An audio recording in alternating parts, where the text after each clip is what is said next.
মোবাইলের থাম্বনেল দেখে তোমরা হয়তো বুঝতে পেরেছো যে আজকের টপিকটা কিসের উপর হতে চলেছে। অবশ্যই এটা আমাদের সমস্যার সমাধান আমরা নিজে থেকেই করতে পারি, দোকানে যাওয়ার কোনো দরকারই নেই। দোকানে গেলেই আমাদের বলবে কি সফটওয়্যার মারো, 3 থেকে 400 টাকা আমাদের নিয়ে নেবে। কিন্তু এই সমস্যার সমাধান আপনি নিজে থেকেই করতে পারেন ঘরে বসে, এটা আবার কয়েক মিনিটে, 5 থেকে 6-7 মিনিটে 10 মিনিটের মধ্যেই এটা আপনি সমস্যার সমাধান করতে পারবেন।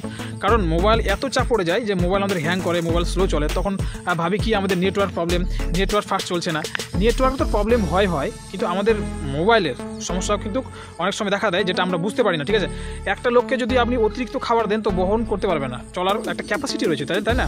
তো মোবাইলের সেরকম একটা ব্যবস্থা রয়েছে না, প্রসেসর, র্যাম, সেগুলো বুঝতে হবে। আপনি যদি ওভারলোড করে দেন তাহলে কিন্তু মোবাইল চলতে পারবে না, ঠিক আছে, সে একদম ডাউন হয়ে যাবে। তো এই সমস্যার সমাধান আপনি বাড়িতে বসে করতে পারবেন। আমার এটা হয়েছিল মোবাইলের, তো আমি সমস্যার সমাধান করেছি নিজেই, মোবাইল ফাস্ট চলেছে। আমার বন্ধুরও এই সমস্যা হয়েছিল, তার ক্ষেত্রেও আমি এই সমাধানটা করে দিয়েছি।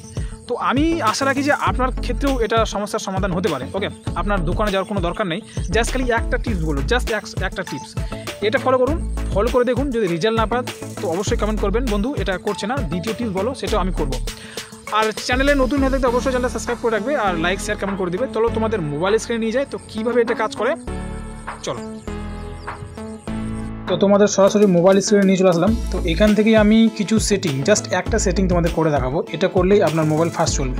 তো এতগুলো অ্যাপ দেখতে পাচ্ছেন, যে কোনো একটা অ্যাপের উপর ট্যাপ করুন। আমি ইউটিউব ট্যাপ করলাম, এখানে একটা লেখা দেখুন ফোর্স স্টপ, ঠিক আছে, এই স্টপটাকে ক্লিক করুন। এখানে ক্লিক করার পর ওকে করুন, জাস্ট ওকে করার পর নিচে চলে আসুন। নিচে দুটো অপশন আছে, মোবাইল ডাটা অ্যান্ড ওয়াইফাই, এটাকে ক্লিক করুন। এখানে যদি ব্যাকগ্রাউন্ড ডাটা অন থাকে তাহলে এটাকে অফ করে রাখুন, ঠিক আছে। তারপরে চলে আসি স্টোরেজ অ্যান্ড ক্যাচে, এটাতে চলে আসুন। এখানে ক্লিয়ার ক্যাচে করুন।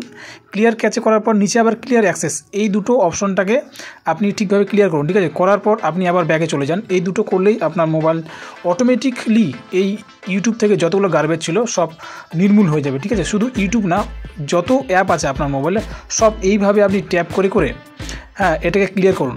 আবার ফেসবুকে চলে যান, ফেসবুক থেকে চলে যান ফোর্স স্টপে, সেখানে এটা স্টপ করুন।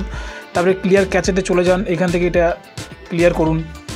তো এইভাবে প্রত্যেকটা অ্যাপে গিয়ে সেটা আপনাকে ক্লিয়ার করতে হবে। তো দেখে তোমরা বুঝতে পারলে কেমন করে করলাম। প্রত্যেকটা অ্যাপের মধ্যে যেতে হবে আর ট্যাপ করতে হবে, ট্যাপ করে অ্যাপ ইনফরমেশনে যেতে হবে, ঠিক আছে। সেখানে গিয়ে ফোর্স স্টপ করতে হবে, তারপর স্টোরেজ অপশানে গিয়ে সেখানে কিছু ক্লিয়ার করতে হবে, ব্যাকগ্রাউন্ড একটু চেঞ্জ করতে হবে, এই সমস্ত জিনিসগুলো করতে হবে। প্রত্যেকটি অ্যাপে গিয়ে এটা 5 থেকে 7-8 মিনিট লাগতে পারে সব, যদি অ্যাপ আপনি করতে চান।